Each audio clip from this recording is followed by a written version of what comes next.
welcome to the EJ Tech Show. I'm Sahil and joining me is Sohum, and joining both of us is this little chap over here, the OnePlus Nord. And I'm sure by now you've seen a lot of reviews where reviewers are basically saying that with the OnePlus Nord, the company has gone back to its roots. And that's true to some extent. You're getting a great smartphone over here at a great price, but then again, the OnePlus Nord isn't a flagship level phone. It's a mid-ranger. So for me, OnePlus isn't going back to its roots, more like it's stepping into a new era with the OnePlus Nord. It is going back to its roots in one sense, which is to say that this is possibly one of the most marketed smartphones I've seen in a long, long time. Definitely. And that's what OnePlus nailed with its initial phone, the marketing. It's not without its drawbacks, and we will also be nitpicking later on in the show. But let's first start with everything that we like about this phone.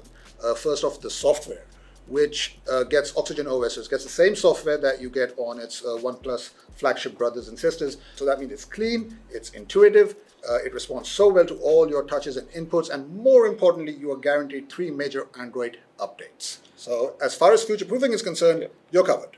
And let's now come over to my second favorite feature, which is the display. So you're getting a 6.44-inch 90 Hz AMOLED panel.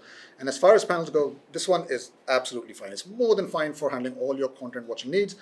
Also, because it is a 90 Hz refresh rate, you're getting high refresh rate over here. It means Oxygen OS that we just spoke about works even more smoother over here. Now, we have seen 90 Hz from OnePlus before, obviously, whether it was with their 7T, 7 Pro, 8 series, 8 Pro series. We've seen 90 Hz on OnePlus before, and it's as good as any of those. Not once while using this or scrolling on it will you feel like you're using a mid-range device. You'll always feel like it's a near flagship experience, save for the resolution. But honestly, if you use something like a 7T, which I use as one of my daily drivers, it's perfect. It looks like the flagship experience. Plus, on top of that, you're getting a flat screen and not the curved screen that we've seen on the OnePlus 8 Pro. So I prefer that. Do you prefer that as well? Honestly, yes. Because flat displays, people don't really understand that curved displays look really nice on paper. When you take a look at them in your hand, they look really nice. But usability-wise, the edge display doesn't add a whole lot. And less accidental touches as well. Exactly. So now, apart from that, you've also got slim bezels, which look quite nice.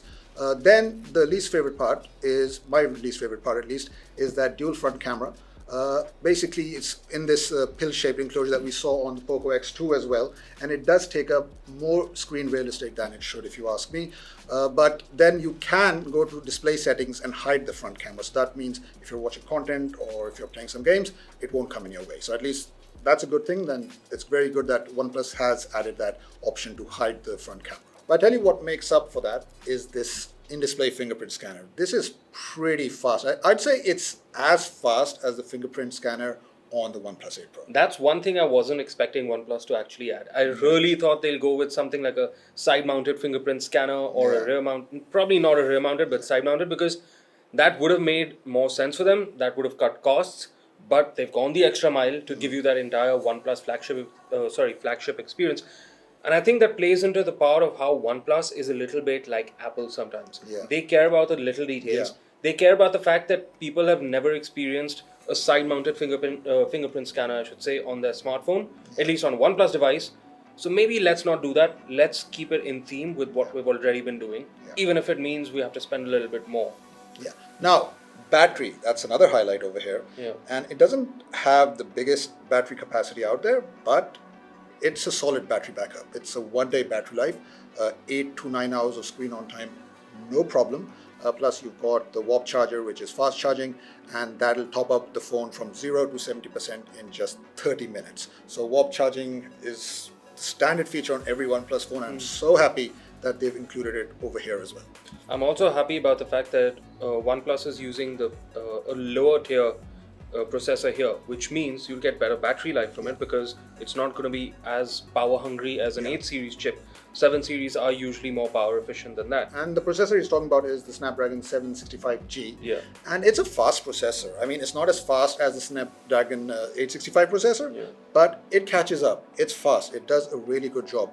I had no issues while gaming. I had no issues while multitasking. And you've got up to, at least the variant that we've got, it's got 12 GB of RAM. So you're fine for multitasking and gaming.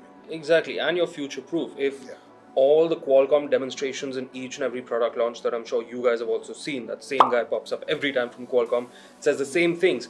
Basically, he's saying that 7 series processors now have managed to catch up with 8 series processors, at least a 1 or 2 generations before. And you spoke about future-proofing. This is also 5G compatible. Yeah. And this is the cheapest phone to offer you that 5G connection. Of course, India nowhere near ready for 5G, but once it does Barely roll have out, 4G. once it rolls out, you're good to go. Okay, enough praising. Now let's nitpick.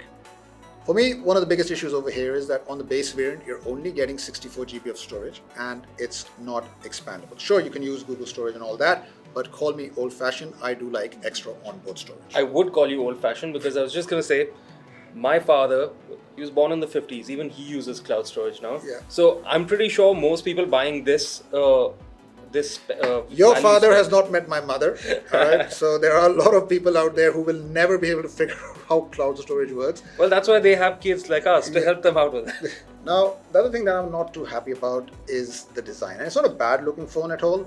It's got glass on the back, it's got a plastic frame, and on the slider, the alert slider, you have some metal over here. So you basically got a combination of glass, plastic, and some metal. And that's fine, that's not the problem.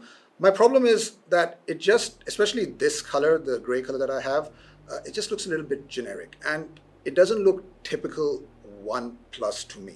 There's something missing, and I think it's kind of OnePlus's fault in a way, because when you expect to see a OnePlus phone, you expect to see the most inspiring design, and that isn't the case over here. Again, it comes down to subjectivity of looks, and I think OnePlus wanted to go the safe route because they said, you know what, we're already taking quite a risk by launching a mid-range phone, because the last time we did that, the OnePlus X, it didn't really work out very well for them.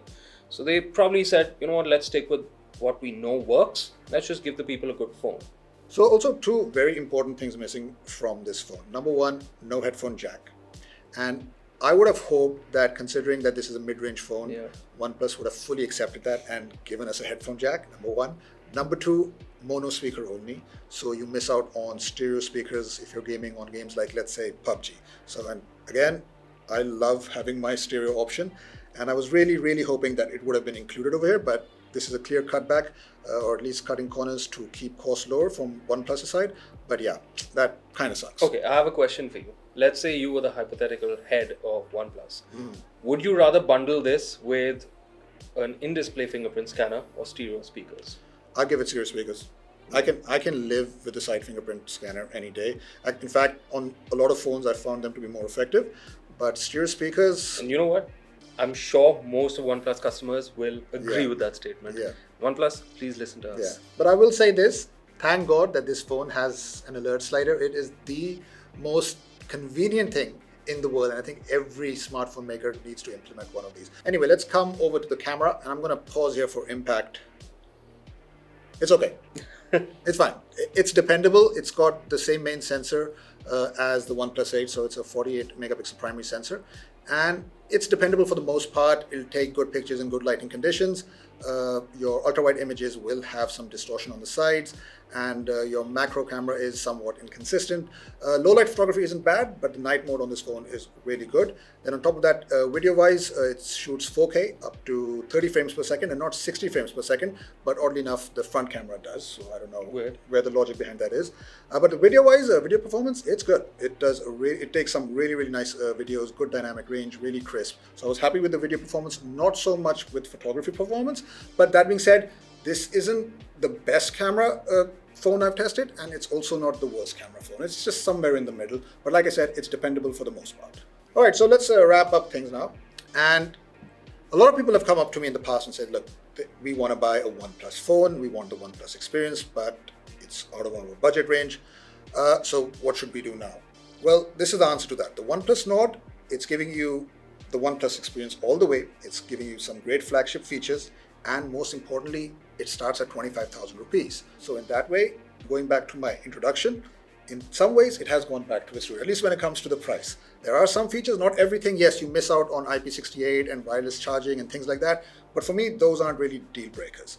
If it only comes down to performance to price ratio, then this phone definitely has it. And from the top of my head, the only other phone I can think of that comes close to this is the Realme X3. But then the Realme X3 doesn't have Oxygen OS. This does. And again, this one is easier to recommend. Well, that's it for our OnePlus Nord review. Let us know what you think about the phone. And if you like the show, make sure you hit that sub button. We'll be back very, very soon. Thank you for watching.